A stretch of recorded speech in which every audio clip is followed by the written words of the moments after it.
Both of them were old port cities, 200 years plus old.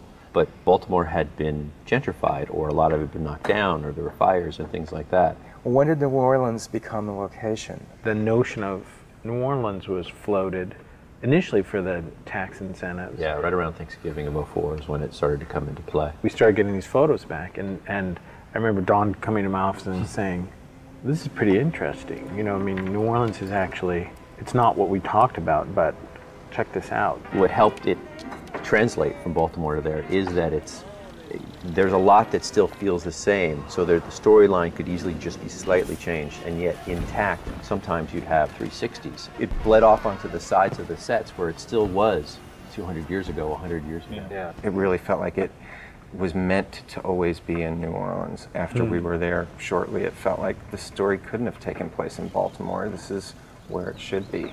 After the hurricane, when I went back about 4 weeks after, just to see what had survived. So you had chosen New Orleans before the hurricane. You must have had a Bob, it's like, we have to schedule around this now. Well, originally Schedule around the National Guard. Katrina hit while you were doing Zodiac, and then I think we wrapped Zodiac at the end of February, and the next day we went to New Orleans to see if it was feasible. Bill was already out there, and we walked around. And Well, the one thing that was so odd was wandering around and not hearing dogs barking, not hearing birds. And no It children was just, anywhere. it was so quiet. It had this haunted quality. The more time we spent there in prep, the more it just felt like it started to come together visually. It felt like it had been wiped clean, and we had this old New Orleans back. Was there a point where you thought we can't shoot here, or we have to find another city? We put together a whole report for everyone about what could and couldn't be done, and obviously there was, the Public Works Department was non-existent.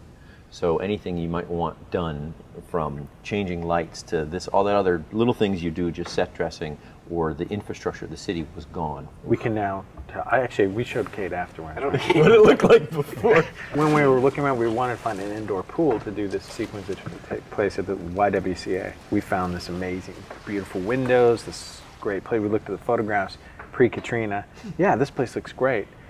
We went out to see it. It had been under like 8 feet of sewage, and so we walk in, and there's this beautiful indoor pool that is basically a sewage treatment center. Yeah, it's got the levels down to maybe 6 feet of just brown black sludge. Yeah. And of course, so we say, well, can Don, can this be cleaned up in time? And he's like, yeah, just don't ever show anybody who's going to be in the pool this photograph. And so they cleaned it all out, and of course, we shot a scene at the end of it. And I said, oh God, Kate, I'm so glad. What do you think of the location? Oh, it's great. Yeah, I'm so glad you like it, because when we first came here, it was just like.